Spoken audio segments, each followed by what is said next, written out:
Cristiano. Pronto. Bem, muitos bem-vindos a esse que é o último momento do primeiro dia da Semana da Física 2021. Agradecer novamente pela presença de todos vocês, e especialmente dos nossos participantes. Pois o momento que nós vamos ter agora vai ser uma mesa redonda entre físicos aqui do departamento, que hoje em dia estão numa posição de destaque, seja na administração mais interna da universidade, ou seja na administração do cenário de ciência e educação no estado da Paraíba.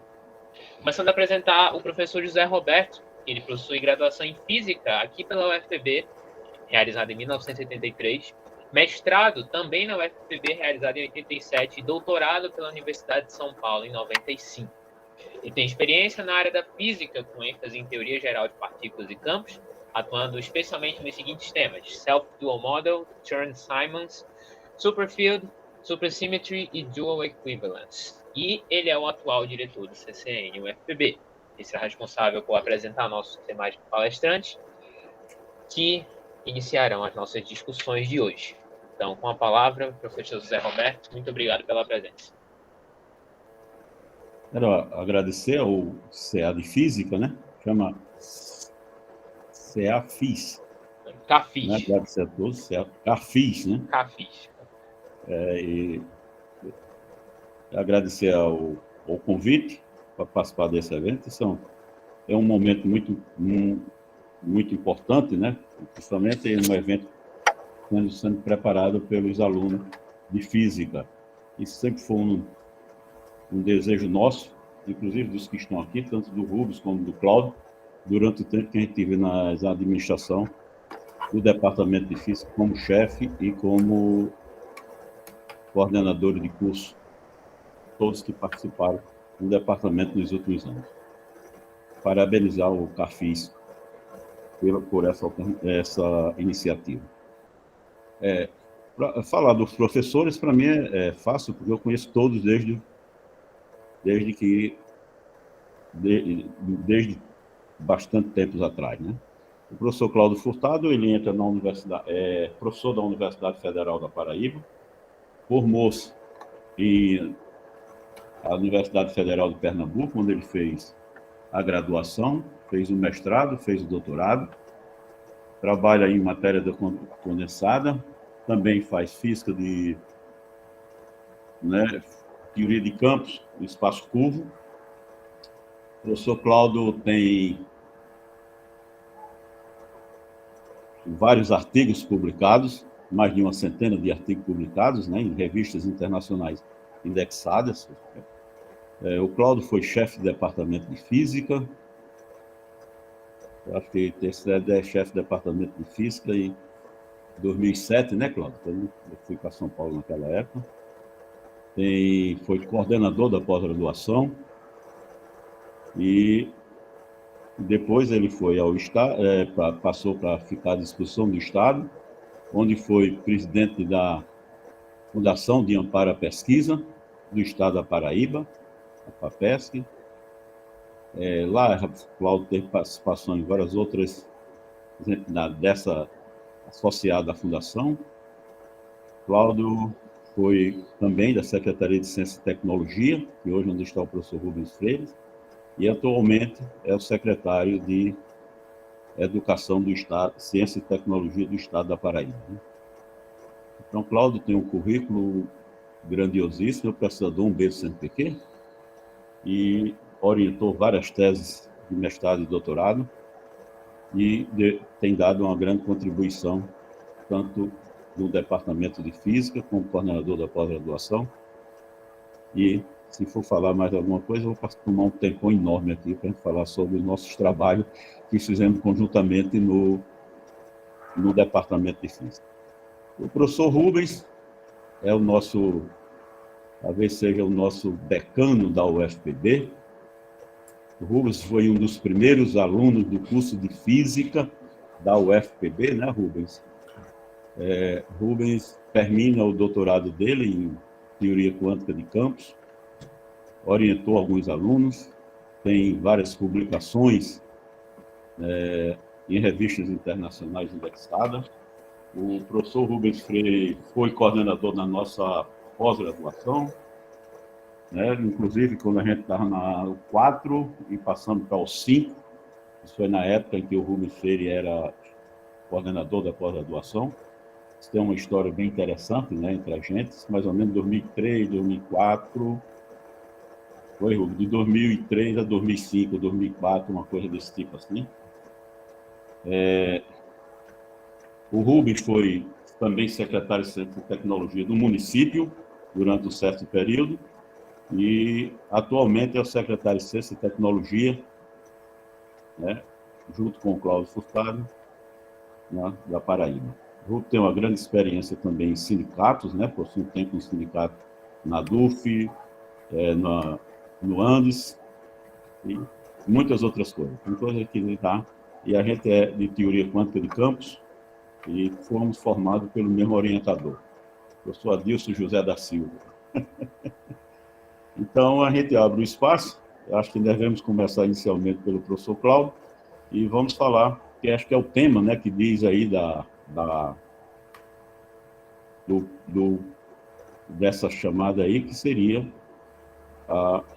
o projeto de ciência e tecnologia do estado da Paraíba. Eu acho que Cláudio deve falar mais um pouco também sobre a parte de educação, né, Cláudio? Está muito em coisa, e o Rubens focado na parte de ciência e tecnologia. Começando com o Cláudio, a gente pode marcar um tempo aí, eu acho que de 25 minutos para cada um. É a metodologia que nós vamos empregar, seria 25 minutos para cada um, e depois disso a gente abre para fazer alguma discussão com algumas perguntas do público. Então, fica à vontade aí, Cláudio. Boa tarde a todos. Queria agradecer ao CAFIS pelo convite, estar aqui na Semana de Física, do nosso departamento.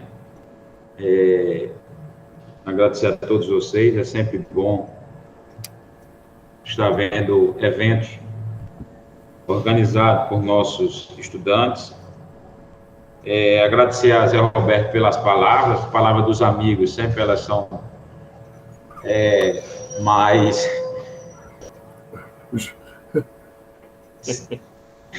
Não é, Rubens? A gente sempre... Generoso demais. Então, aqui, assim, eu tenho muito a agradecer ao Zé Roberto e ao Rubens, assim, pelo todo o aprendizado que tive, certo? Ao sair de Recife e vir para cá, para a UFPB, isso foi muito importante, participar desde cedo,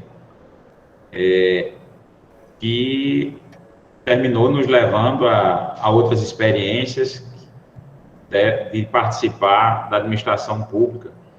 E também, por sempre, a gente está conectado com a questão da política científica, acadêmica que acontecia no Brasil.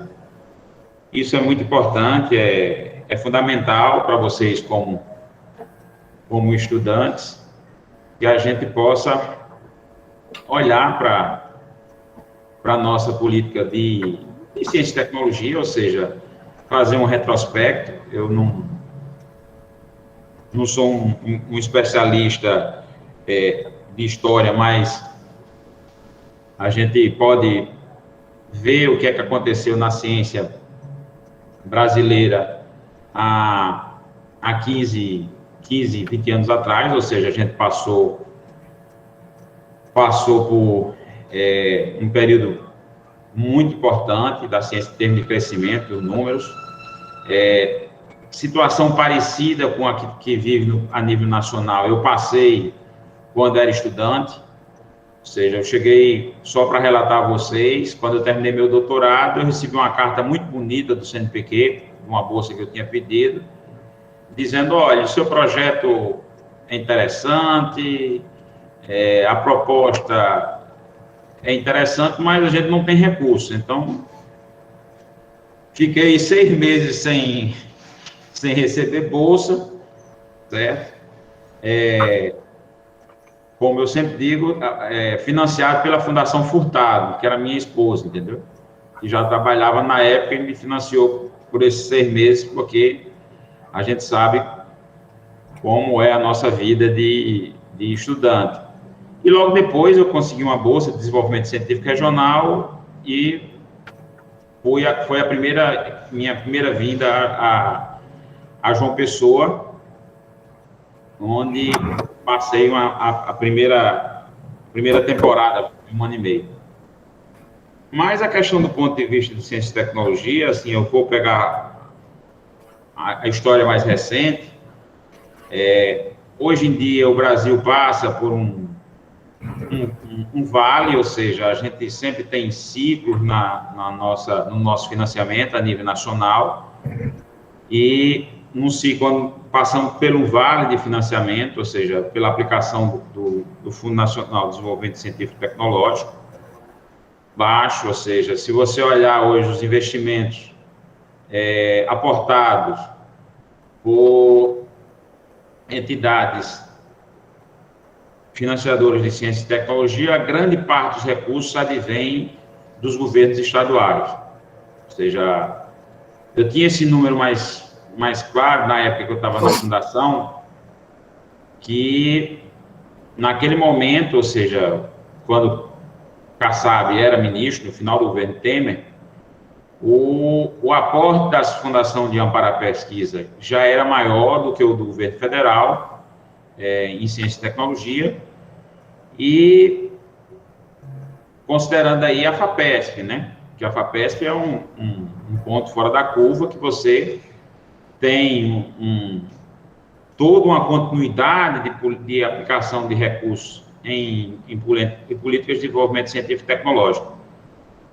Nosso estado, ele passa por um momento onde nós não tínhamos praticamente nenhuma atividade de financiamento em ciência e tecnologia, e aconteceu uma situação que foi, vamos dizer assim, a reestruturação do sistema de financiamento estadual, de uma fundação que não pagava nenhuma contrapartida dos convênios feitos com o governo federal, ou seja, a maioria dos convênios que vocês veem como Pronex, isso são pactuações feitas entre estados e governos estaduais, que têm contrapartidas financeiras a serem aportadas pelos entes federados. E nós tínhamos um grande problema, que o estado da Paraíba não pagava essas contrapartidas. Então, eu acho que uma das primeiras coisas que, quando eu cheguei à fundação em 2011, foi olhar aquela quantidade de carta de cobrança que tinha lá, dizendo, olha, tal convênio vai ser denunciado, o governo vai ter que... Então, teve que ser feito todo um trabalho de reestruturação do governo do estado, enquanto ente financiador, a pesquisa, para que você passasse pelo menos uns 2 anos sem praticamente financiar nada, só pagando passivo, para depois entrar numa fase que você já começava a soltar alguns editais e a estruturar o sistema de financiamento, para chegar numa situação que o Rubens vai falar mais daqui a pouco, que a nossa fundação, via a Secretaria Executiva de Ciência e Tecnologia, lança editais na faixa de 30 milhões de reais, apoiando diversas ações de políticas de ciência e tecnologia. Ações, em alguns momentos, que são afirmativas de áreas que o governo do estado acham prioritárias. Eu digo a vocês que é muito diferente a visão quando a gente está aí da visão que a gente tem daqui, viu?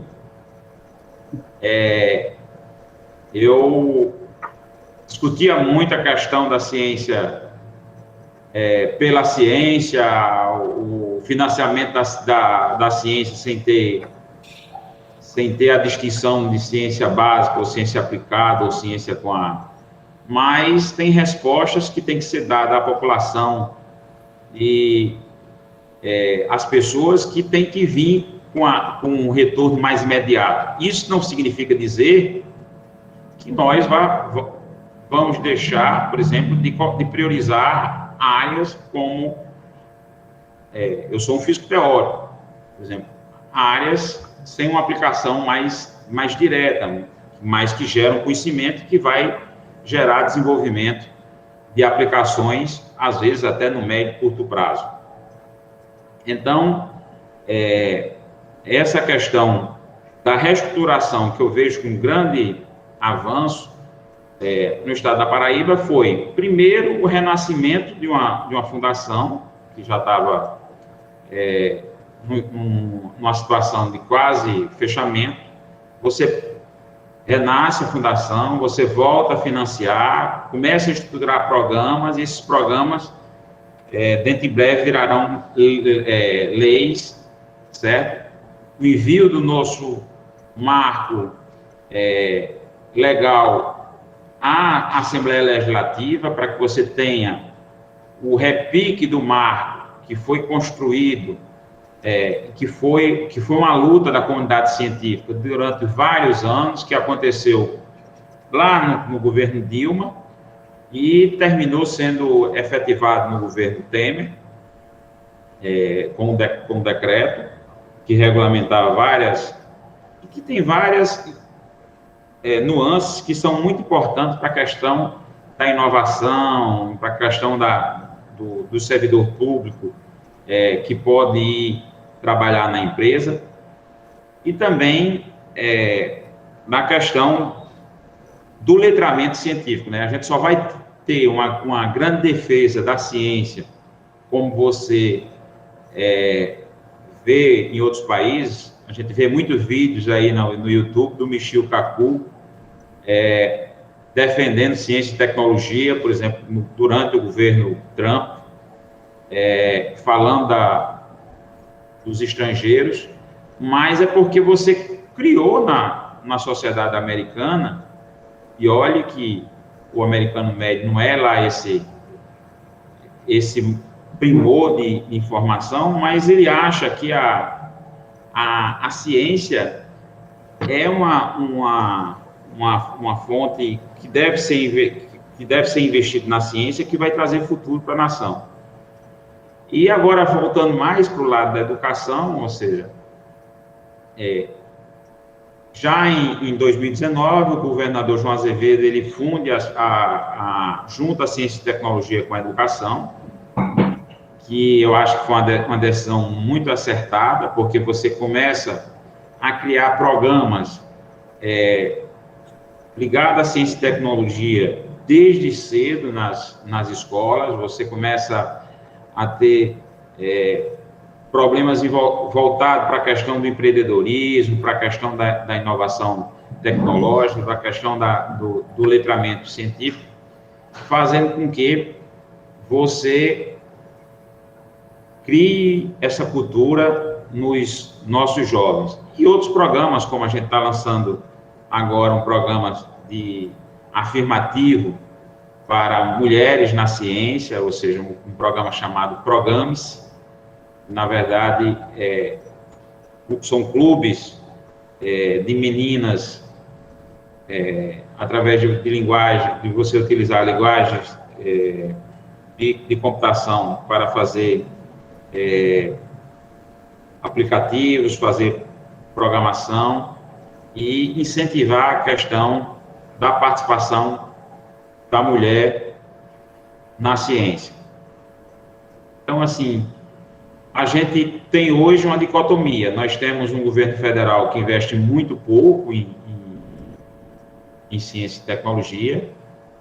Passamos a ter investimentos contínuos no governo do Estado na área de ciência e tecnologia, que isso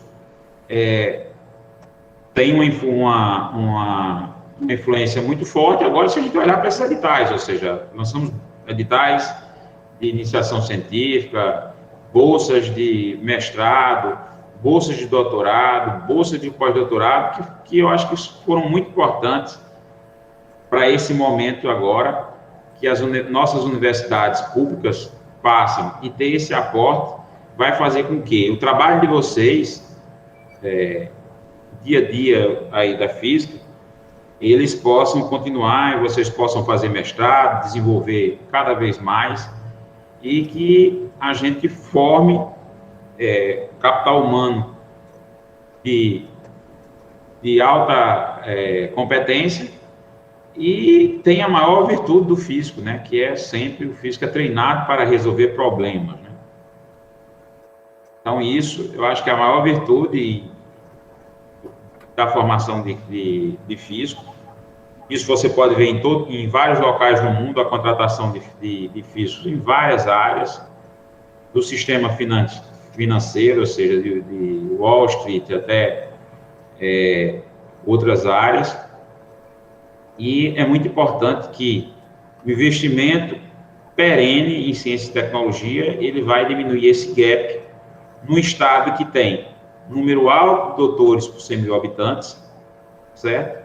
Mas que a gente precisa resolver um problema de um grande número de analfabetos. Já diminuímos bastante, mas o estado ainda tem um número, e a gente tem também trabalhado para que esse número do analfabetismo, certo, diminua, e também outras ações na parte da educação, que é você ter a alfabetização na idade certa, fazer com que as crianças sejam alfabetizadas na idade certa, e você comece a corrigir os déficits educacionais, para a gente não escutar aquilo que a gente sempre escutava aí na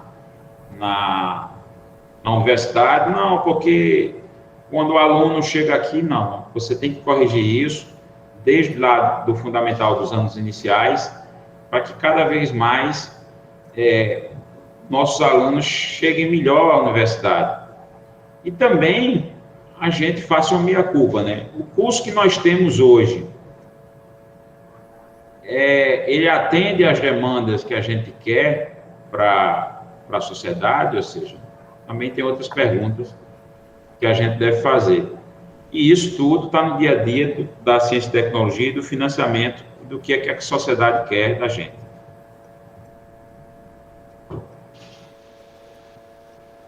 Eu vou ficar nessa parte inicial por aqui, e depois a gente vai dialogando mais, conversando mais. Obrigado, pessoal. Bom, Rubens. Agora terminando a fala do Cláudio, o professor Rubens. Ok. Boa tarde vocês, boa tarde todos e todas. Antes de mais nada, a gente não pode começar, pelo menos eu tenho alguns cacuetes, peço desculpas por eles, né?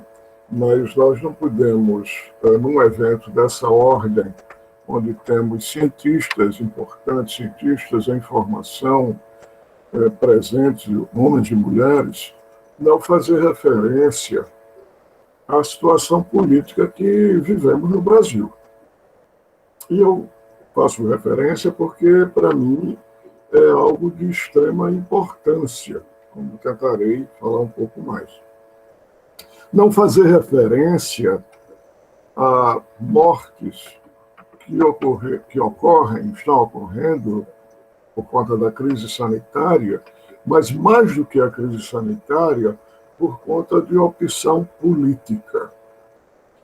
E aí, Cláudio e José Roberto e demais, isso é de uma evidência brutal e atroz.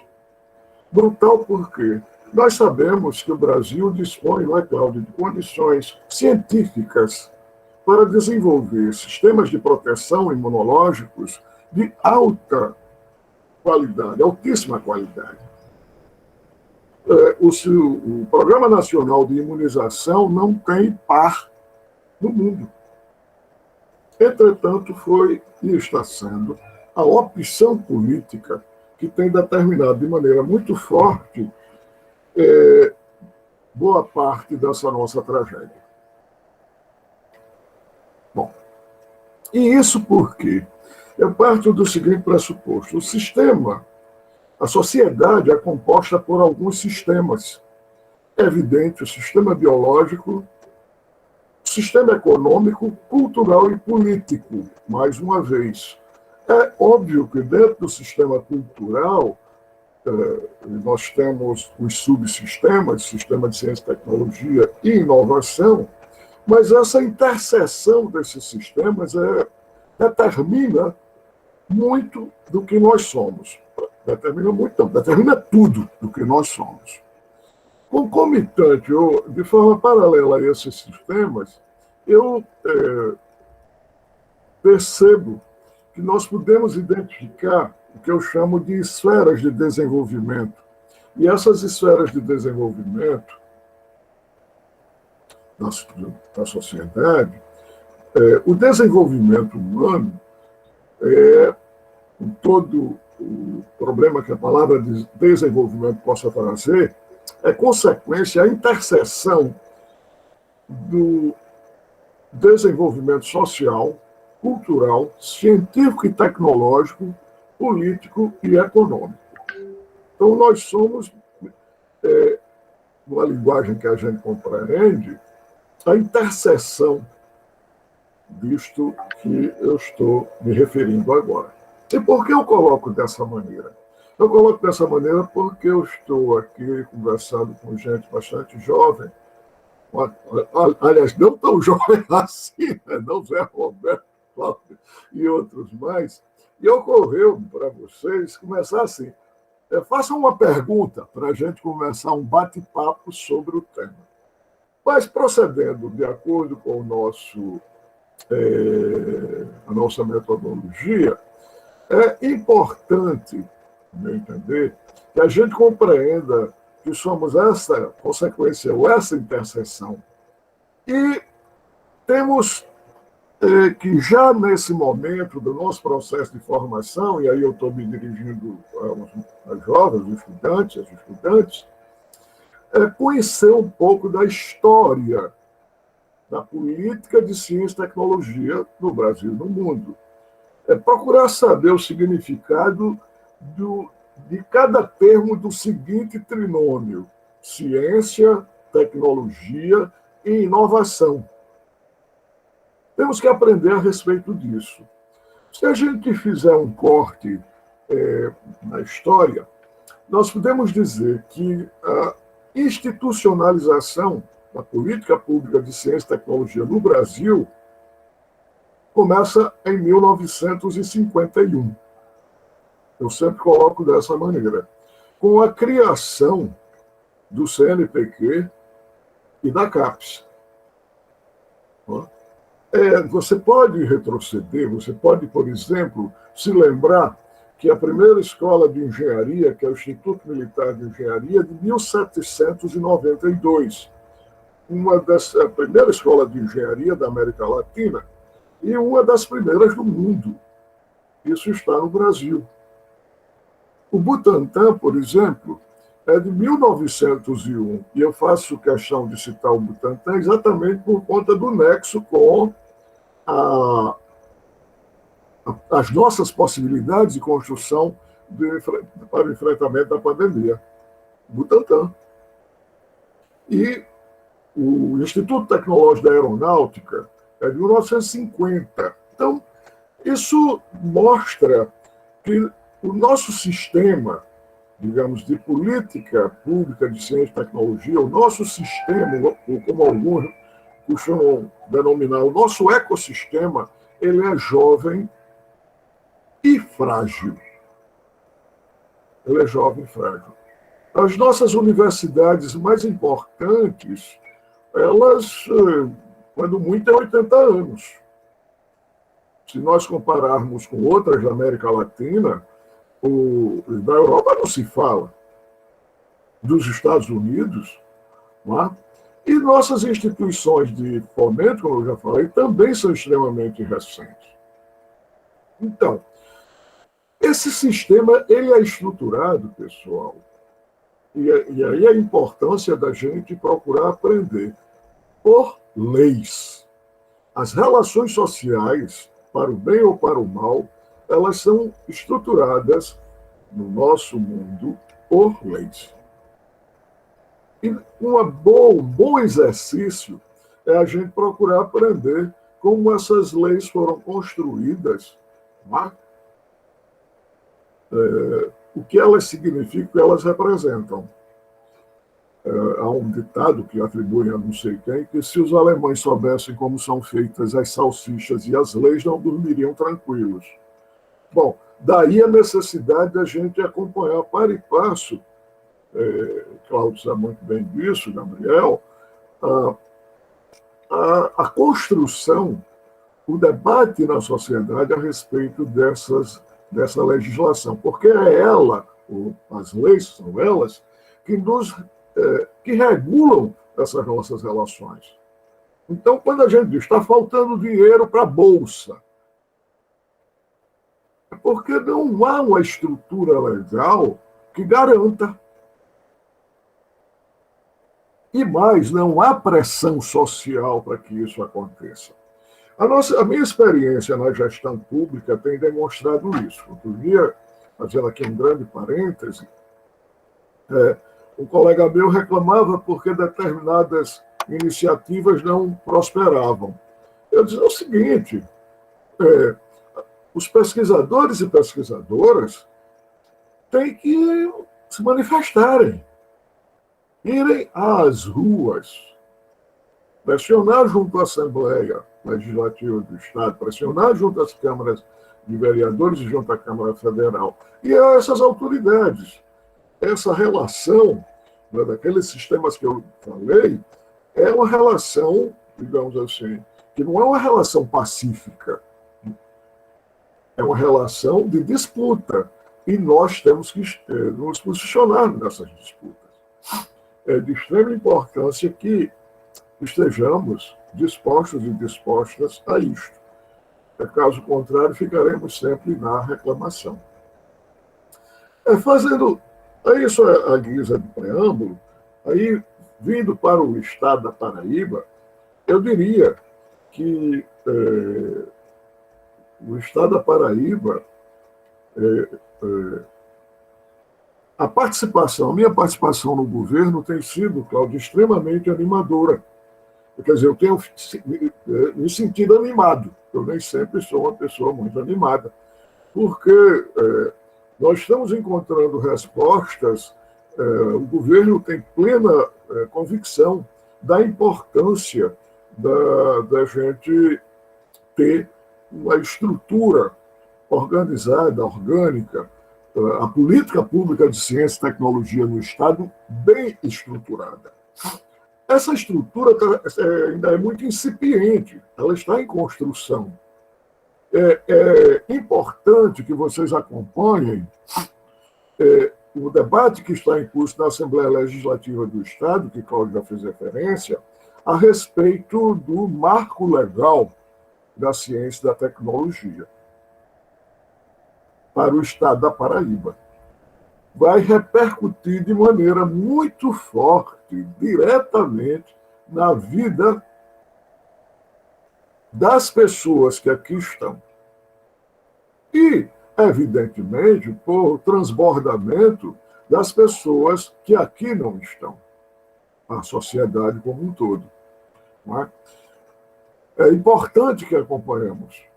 Para vocês terem, dando um exemplo, recentemente nós nos deparamos com a pandemia e uma ação imediata por parte do governador e por parte nossa foi lançar um edital com recursos da ordem de R$1 milhão, não é, Cláudio? Inédito nos estados brasileiros, para corroborar aquelas informações que Cláudio já passou, para projetos de qualidade vinculados ao enfrentamento à pandemia. Isso foi no início de 2020. Eu estava chegando à secretaria. Bom, R$1 milhão. A nossa articulação social fez com que a Assembleia Legislativa do Estado aportasse mais R$1 milhão para a mesma finalidade. Então, se inicialmente nós começamos atendendo um conjunto de 12, 15, 13 projetos, nós conseguimos ampliar para 28.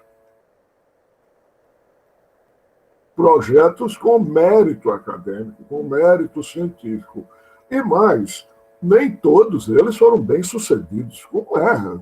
Aplicar recursos em ciência é investimento de longo prazo. Ninguém espere sucesso em meia hora. Entretanto, é um dos, digamos assim, investimentos de médio e longo prazo com o maior retorno possível feito até agora. Aí compete a gente estudar um pouco mais a respeito disso. Então, temos hoje uma estrutura ainda incipiente no âmbito do Estado. A Secretaria Executiva de Ciência e Tecnologia é uma secretaria executiva da Secretaria de Estado da Educação e da Ciência e Tecnologia. Ela é encarregada de cuidar de determinados assuntos. São vários os assuntos que ela tenta apoiar. Há vários programas e projetos que ela tenta construir e apoiar. Recentemente, um fato inédito, um montante de recursos da ordem de 28, 30 milhões de reais, a Bolsa de Pós-Graduação, de Iniciação Científica, de Pós-Doutorado, foram 16 milhões de reais, para apoio a laboratórios de pesquisa. Agora, não é apenas isso. A Secretaria Executiva de Ciência e Tecnologia está desenvolvendo um programa, por exemplo, de ciência e tecnologia em apoio à agricultura familiar, que é estratégico para o Estado. O Estado como o nosso, que demanda, aliás, é estratégico para a sociedade. Um programa de ciência e tecnologia que aborde os problemas dos impactos antropogênicos, dos impactos da nossa atividade no meio ambiente. No meio ambiente. Então, esses programas, eles necessitam da compreensão, da participação de toda a comunidade, para que prospere, para que vá adquirindo passo a passo, ou momento a momento, uma situação, uma consolidação. A política se torne consolidada. A nossa legislação, a estadual, ela é de 89, ou seja, algo bem recente. Ela começa na Constituição, a Constituição Federal de 88, impõe que os estados construam, adequem suas constituições. Em 89, nós iniciamos a construção, a elaboração da Constituição estadual, e nela, pela primeira vez, entra o assunto ciência e tecnologia. Cria um fundo, não estou vendo quem está por aqui como professor, vi como é que é Charles, cria um fundo estadual de ciência e tecnologia. Fundo este que nunca foi operado, e foi essa a indagação que colocaram uma vez para mim, Paulo. Eu disse, sabe por que não é operado? Porque a massa que nós somos, não estamos reclamando sobre isso. Político e feijão só vai na pressão. Não havendo pressão social, as outras demandas tomam prioridade. Porque também, quando a gente está no lado de cá, a gente sabe que temos que eleger prioridades. E nós fazemos as escolhas das prioridades por moto próprio e por esta pressão que recebemos. Então, é importante a atenção constante de um CA de Física, o CAFIS, sobre esse tema. Esse é um momento particular, mas eu diria que vocês devem organizar um conjunto de seminários, um clube de leitura para ler essa legislação, ler essa lei, o marco legal que está tramitando lá na Assembleia, o que vantagem, que desvantagens ele traz para nós. Por exemplo, era bastante discutido na época, numa época pretérita, na época qual, o que significa o professor em regime de dedicação exclusiva, se ele pode ter ou não ter outra atividade com remuneração. O que é que você acha disso? Isso tudo está proposto nessa regulamentação. Dessa regulamentação. Daí a importância de conhecermos a história da ciência no Brasil, da institucionalização, não da ciência, por favor, da institucionalização da política pública de ciência e tecnologia. É bem recente. Diferente, por exemplo, da institucionalização da Seguridade Social, que vive sob constante ameaça. Institucionalização da saúde pública. A ciência e tecnologia é recente, portanto, mais frágil. Os dois aspectos que são chamativos para demonstrar a disposição do governo do Estado em aplicar recursos, vendo a importância de ciência e tecnologia.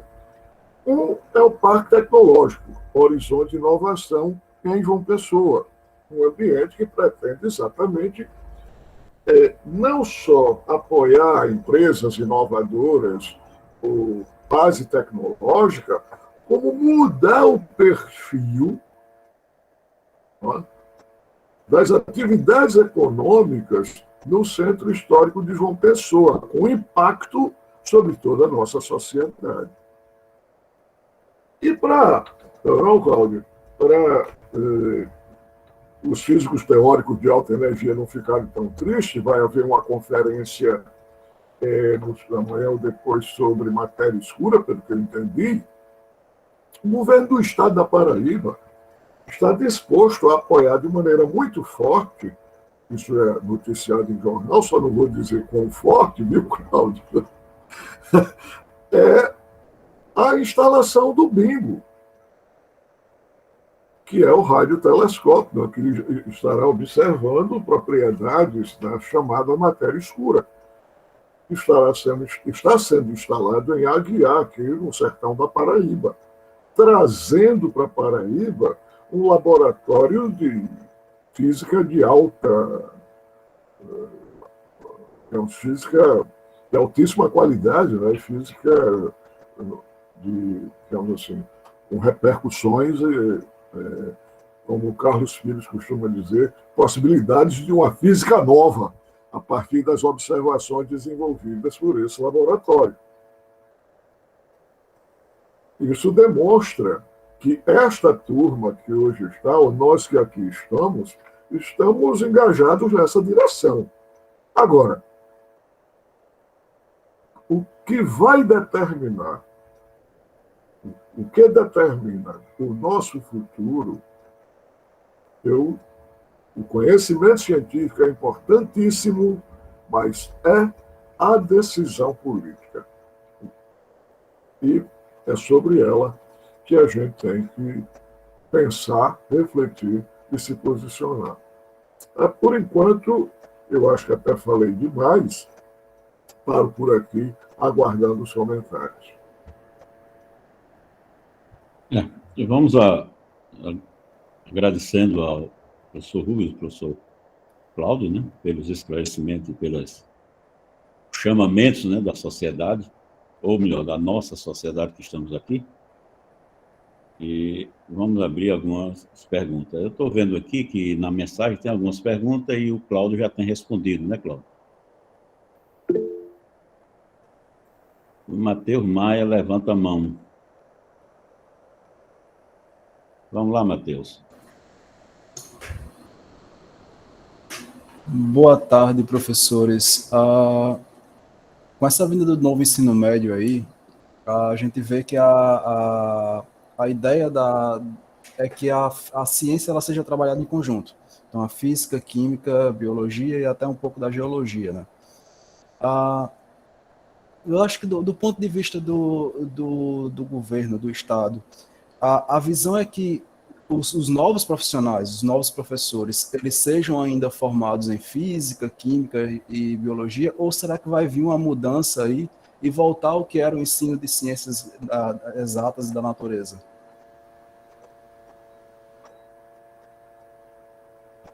Olha, o novo ensino médio, ele tem um conjunto do itinerário comum, da base comum, que você ainda tem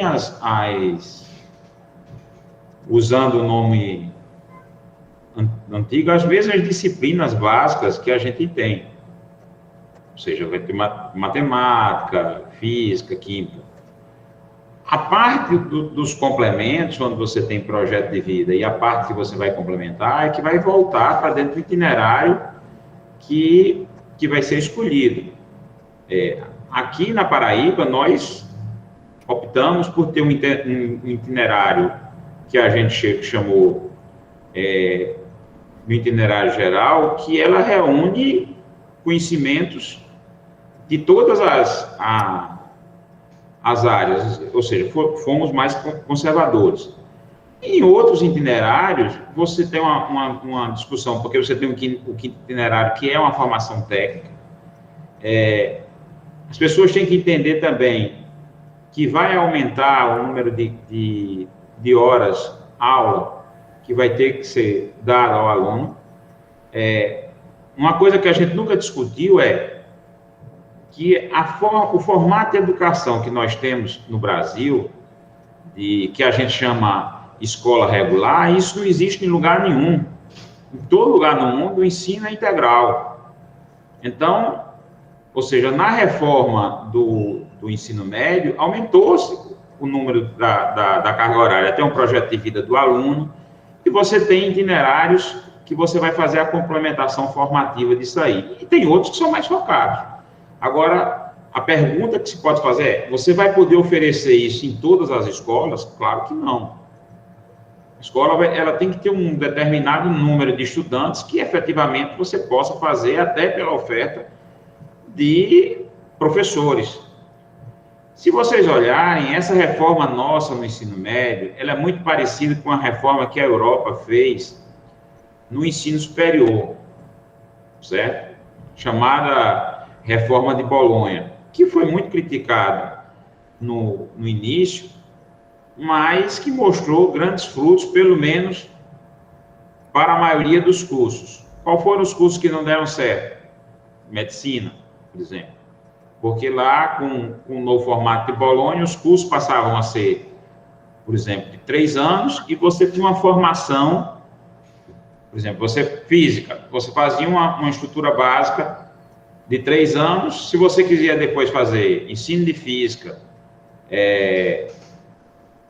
física teórica, aí você faria o complemento depois dos 3 anos para essa especialização. Os itinerários, eles também têm essa coisa de você levar mais com a especialização. Mas, assim, o que assusta mais no novo ensino médio é porque existe pouco conhecimento da proposta, certo? As pessoas não conhecem a proposta e muita gente fala, houve, por exemplo, aqui no nosso, da Paraíba, a gente aprovou, houve um período longo de consulta, foi aberto para consulta pública, para participação de professores, mas a gente nota que ainda existe muita dúvida na implantação que pretende ser feita a partir do ano que vem.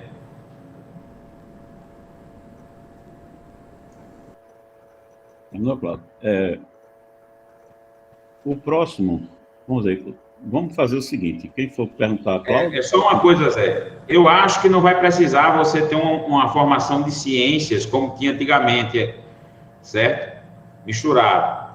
O que vai precisar é que as nossas licenciaturas, seja de física, seja de matemática, seja de química, sejam alinhadas com o ensino médio, certo? Saibam o que é que acontece no ensino médio. E isso depende de quê? Depende do PIBID, depende de uma série de estágios que você vai poder ter de imersão para a construção disso aí. Ou seja, você vai precisar de uma reformulação da nossa licenciatura. A nossa licenciatura é de quando, aí, de física? Muito antiga, não? Ô Zé, eu queria tecer algum comentário por conta do que o Cláudio falou, a partir da indagação colocada, e depois aqui tem o Lucas Ângelo, que também apresenta uma faz uma questão, apresenta uma questão. Lá vou eu. Bom, a universidade, nós temos que conversar com o povo. Não adianta pensar que será ao contrário. Então, as licenciaturas, por exemplo, hoje, no nosso programa de formação no ensino médio, algo que começa a ter destaque é formação. Gente, eu não estou, por favor, eu não estou, viu, Alejandro, eu não estou avaliando o mérito, mas é algo que está muito presente, é formação para o mundo dos negócios, é o empreendedorismo, é você ter habilidades que não são tratadas nas nossas licenciaturas. Mas isso é uma demanda. A formação exclusiva para o trabalho, como foi colocado aqui por Alejandro, que eu acho que ele vai comentar, vai falar, ela se tornou insuficiente. O mundo do trabalho está sofrendo uma grande transformação por conta da revolução tecnológica, mas brutal.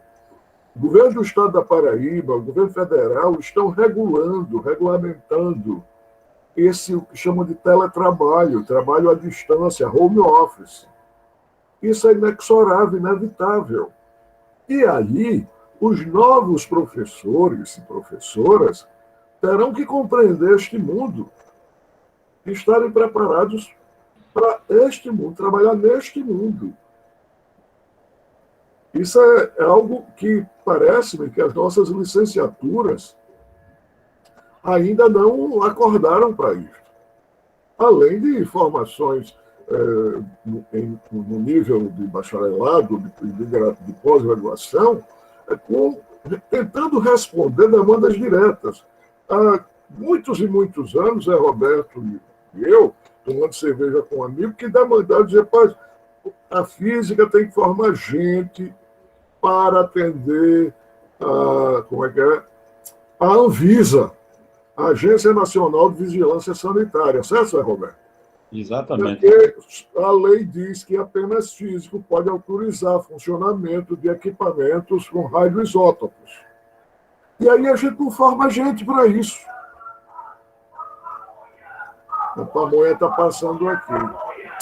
E aí, viu, aproveitando aqui o comentário que já passou por aqui para cima para mim, que eu, numa entrevista, disse que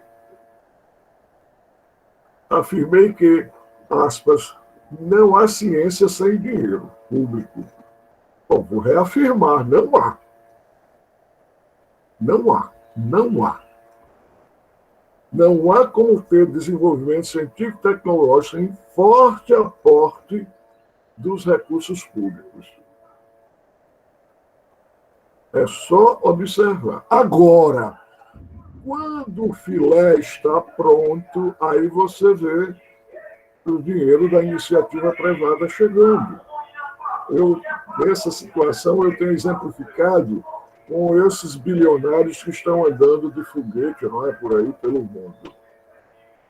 Olha, eles vão colocar um vintém no programa espacial norte-americano diretamente.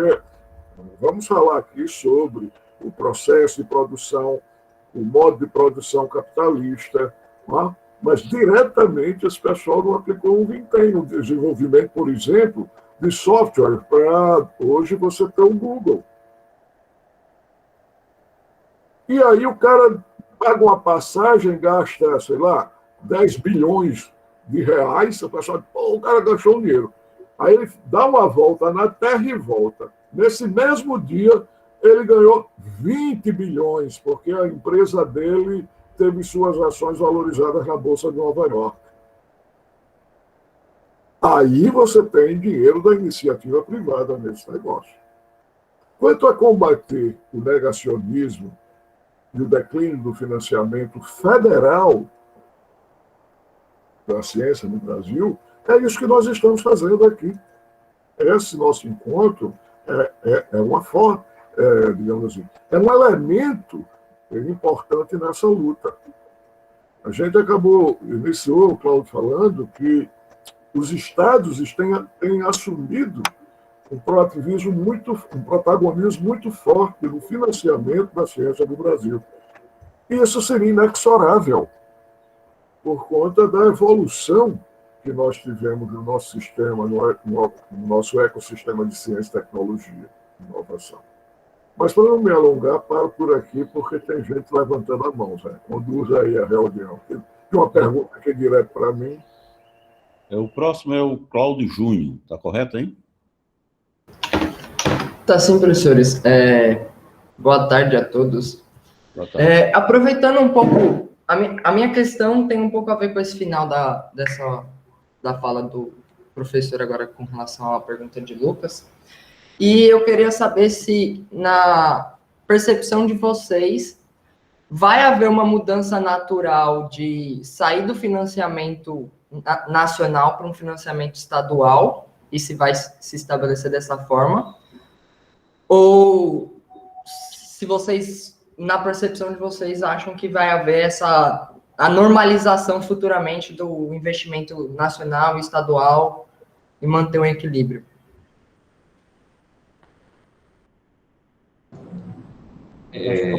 O Cláudio. Rubens? Vai lá. Não, isso não é natural, isso é social. Certo?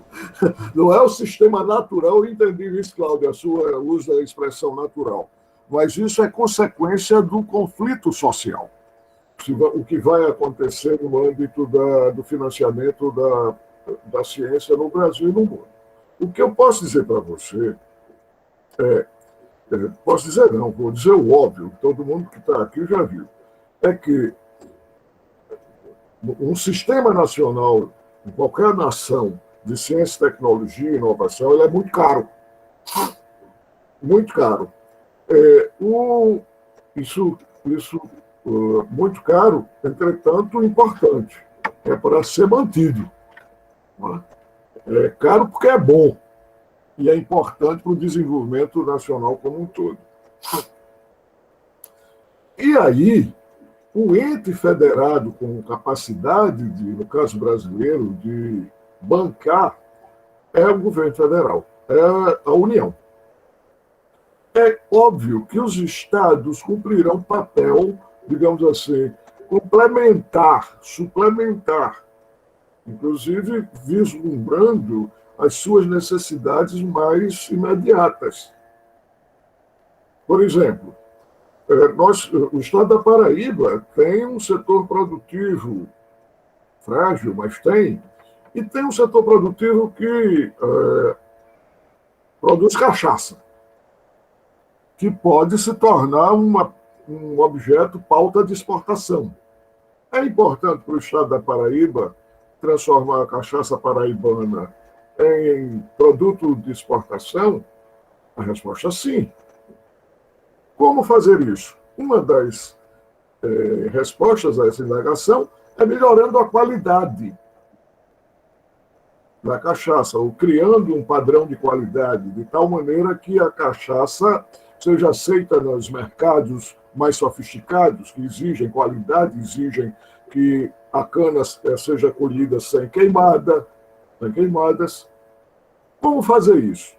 A Fundação de Amparo à Pesquisa do Estado da Paraíba, de apoio, lançou um edital para contratar pós-doutorado, pessoa que vem a desenvolver programa de pós-doutorado na melhoria da qualidade da cachaça, em algum departamento da Universidade Federal da Paraíba.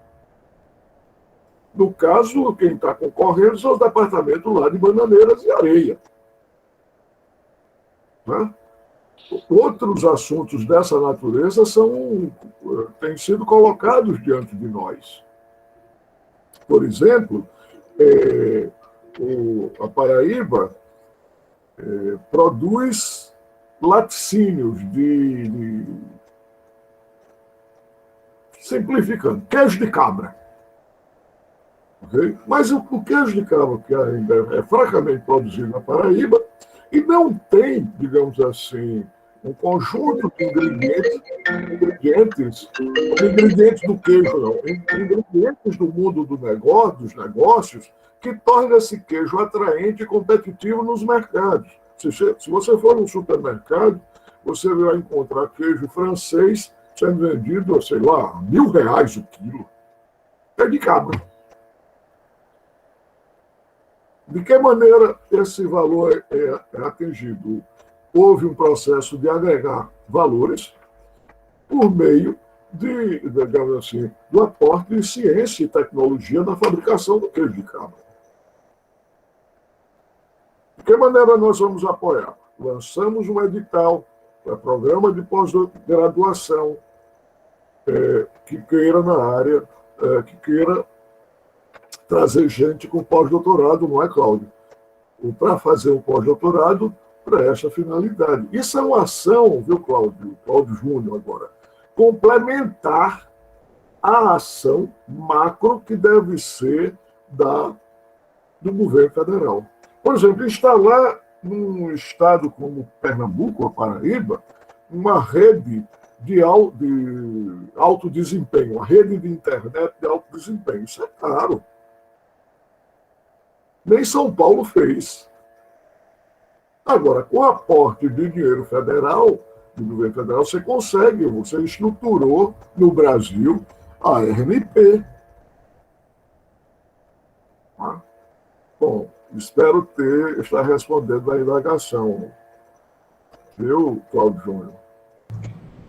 Rubens, apenas, Cláudio, que quando a gente fala de sistema de ciência e tecnologia, o ideal é que ele funcionasse como um sistema, né? A ideia de você ter o ente federal, o ente estadual, certo? Seria você somar esforços para dar resposta, porque o governo federal pensaria nas políticas mais macros e você, a nível estadual, você poderia pensar em políticas mais efetivas, como que o Rubens falou, olhando para os arranjos produtivos locais. Mas se não existe a presença do governo federal, aí passa para o ente estadual e tem que pensar na política como um todo, ou seja, isso você termina aumentando o esforço dos entes federados, ao invés de ter até em resposta também ao que o pessoal falou no caso da educação, falta a coordenação federal, ou seja, falta o papel do MCTI nesse momento de coordenar essas ações. Sempre se pensou, lá quando Sérgio Rezende era ministro, que foi criada a famosa Carta de Salvador para as contrapartidas com os estados, isso foi pensando justamente nisso, que os estados pudessem entrar, cada um baseado nessa sua realidade econômica, de uma ação mais efetiva do governo federal, entendeu? Uma maneira de você aumentar os investimentos.